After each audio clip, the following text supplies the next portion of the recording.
I went from flat hair to, not so flat hair. Hey guys, welcome back to my channel. So as you can tell by the title of this video, this whole entire video is going to be about my hair extensions. As you guys may know, if you follow me on Twitter, on Instagram, I have been homesick with a stomach bug for like a week. So I'm finally feeling better, and since I have been taking time off the gym, I figured why not do a video that some of you gals wanted to see and that could help out a lot of people, because I definitely know that before I got my hair extensions, I would have loved to see a straightforward video Q&A like this. So before we get this video started, let me just fill you in on my natural hair. If you're a day one viewer, or if you watched my previous videos, you know that my hair is deathly thin. It is embarrassing. It is very, truly sad. So if you can relate to any of these things I'm about to say, number one, I'm sorry, we're in the same boat. And number two, if these hair extensions worked for me, they will probably work for you. So my natural hair is very, very thin. That means I cannot put it in a ponytail because it's literally as thick as my pinky, and my pinky is generally very small. I get made fun of all the time at the nail salon. It's actually very tiny. I couldn't put it in a braid either because it resembled a rat's tail. I'm not joking either. I couldn't apply heat to my hair either because if I straightened it, it looked greasy and as if it was slicked down to my scalp. And also, if you apply heat to thin hair, it will break. Literally, I'm surprised that the wind blowing doesn't just break it off. Also, for what I was working with, I actually feel like I maintained some type of good volume. I feathered it back like so. Like instead of just brushing it down like this, I feathered it back. You see this? You see this technique? When you have thin hair, you have to make sure it's always perfectly coiffed. To be completely honest with you, I never thought I would actually use that word in real life. You can't heat damage it, you can't color it, you can't put it up in cute hairstyles. Pinterest hairstyles, yeah, that's just a dream. You can't actually do it. Nope. Nope. My thin hair would probably be my number 3 biggest insecurity, and the thing is that you can't do anything about it. Nothing. Nada. Zilch. You can't do anything to make your hair naturally thicker. Ain't life for thin-haired people just A1, just amazing. So if you can relate to any of these things that I just said, once again, I'm very sorry, we're in the same boat. And number 2, I feel like these tape-in extensions can work for you because they've done wonders for me. So for this tape-in hair extension Q&A, I went out to Instagram and to my Twitter fam and I said, hey, ask me questions, I'll go through them, pick the best ones, pick the ones that'll help you guys out the most, and I'll answer them. So first off, let's start off with the basics. Everybody wants to know how much this costs, how much is upkeep, etc., etc. So I DM'd my hairdresser to know the exact amount minus the tip, etc. Just a little shout outs to her. I'll put all the info down below. If you're in my area and you want to get your hair did like me, check out the description box and tell her Elizabeth Zaks sent you. This is not a paid promotion. She does not do my hair for free. I pay for these babies myself. Pay for everything myself. I don't get a discount, nada. I went to a lot of places before I decided going to her, and honestly, I'm so happy with my decision. So, an install is $250. A touch-up is $150. So basically what an install is, my handy dandy bag of hair here will be great at helping out the demonstration. Tape-in hair extension, boom. So you peel it apart. I look like the Grinch. You know the Grinch's fingers? That's exactly what this reminds me of. They take a small strand of your hair and they sandwich it in right in between as close as possible to your scalp.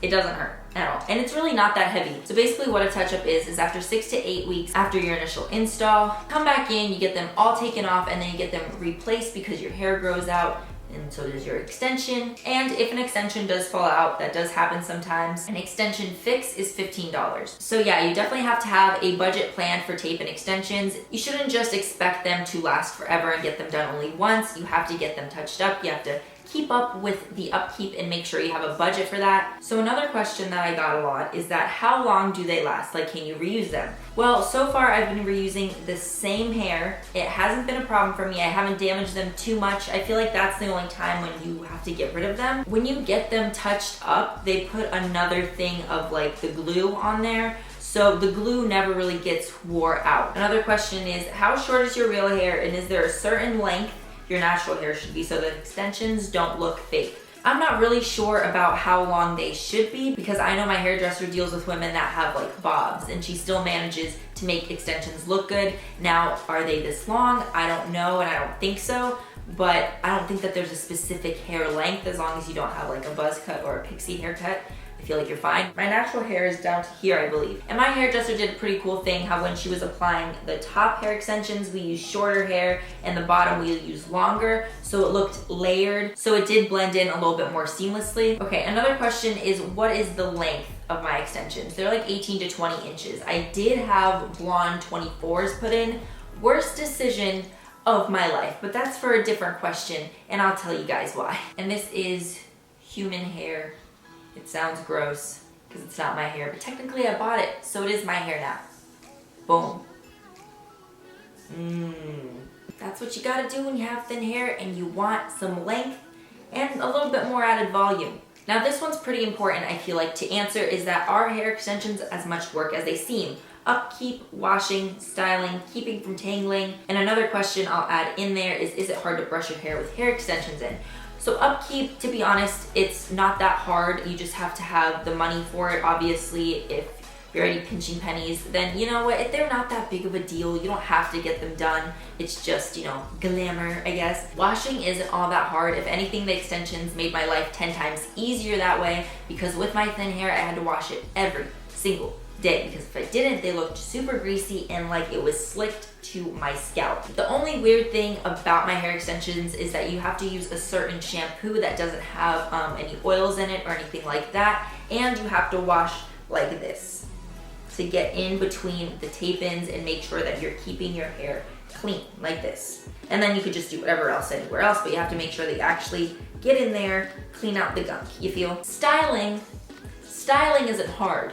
If anything, I lived my whole entire life to be able to style my hair. So that's not a problem for me. My hair is naturally like curly / wavy, and I feel like this might be important for some of you as well, is that do your extensions kind of form and blend in with your natural hair? Weird story, my brown ones did perfectly. Seamlessly, the same exact type of wave. But with the blonde ones, not so much. And I talked to my hairdresser about this and that's not really supposed to happen. I feel like I maybe got a dud. But if I do want to leave my hair naturally wavy like it is, then I have to put my hair in a braid to make sure that my extensions kind of wave better. Because if I leave this natural and I don't leave this natural, you can tell that I have extensions in and it kind of looks, you know, it kind of resembles a mullet. I'm not even gonna lie to you. Brushing my hair isn't hard at all. The only time it is kind of tedious is right when I get out of the shower and it's still wet, because then it's like so thick that like this wet brush won't do anything. Before I never owned a wet brush, but the second I got tape and extensions, my hairdresser is like, you're gonna want one of those because you don't want it tugging at the extensions. And you know, these are just generally, you know, better for every single day life. And if you have watched my channel, you probably noticed that I always have my handy dandy hairbrush. I'm not even kidding, at all times. And that's why in my videos you can see my hairbrush move from here to here to here to here, because in between takes when I mess up a word, I brush my hair and then I get back at it. If you do have a tangle or your hair's a little bit knotted, then I would suggest holding it here and then brushing it out like that, because you do not want to be tugging at your roots. Don't. It'll hurt, you will regret it, and it will be awful. Okay, the next question is, have you had any horror stories? Also, how do you maintain your hair with your gym schedule?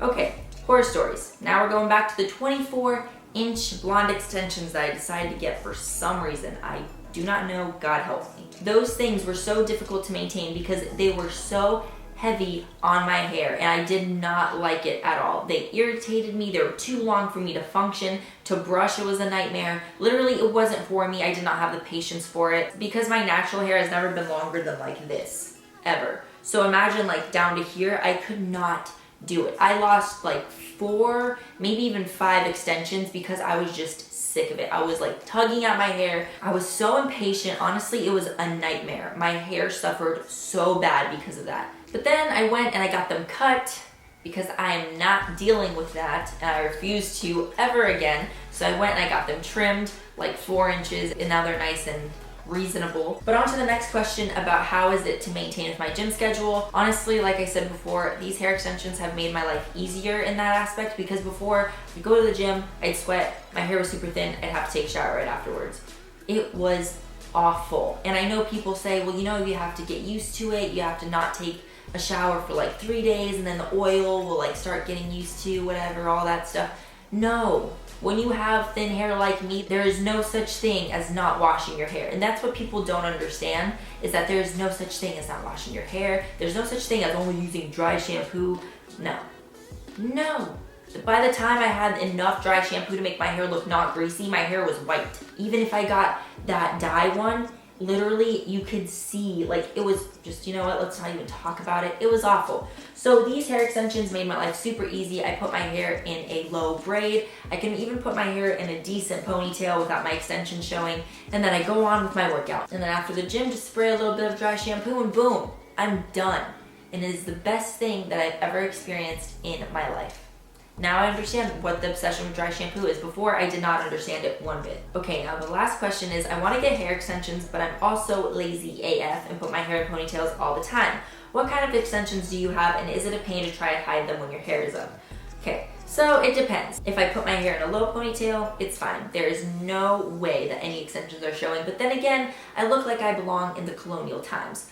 So I don't do that. I try to avoid that. If you just put it in a regular ponytail, you're fine. I don't have any problems with it. If you pick a good hairdresser, they should kind of know to not put it way here, and they'll put it right here so the front of your hair can kind of hide the extensions. But when it comes to high ponytails, that's when I do feel tugging on my extensions, and one of them usually does show.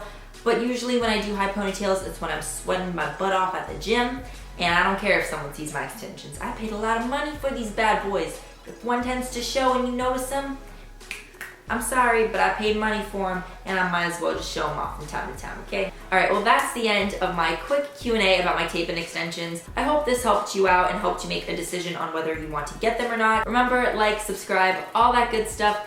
Thank you so much for watching. If you have thin hair, comment down below, and we can just, you know, cry about it together, because, you know, thin hair truly sucks. Thank you guys so much for watching. I love each and every one of you. I hope you have an amazing week, and I'll see you guys in the next video.